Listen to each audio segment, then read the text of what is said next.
see this?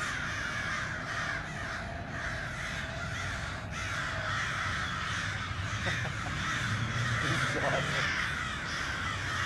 I'm telling you, it's like Stephen King's scam.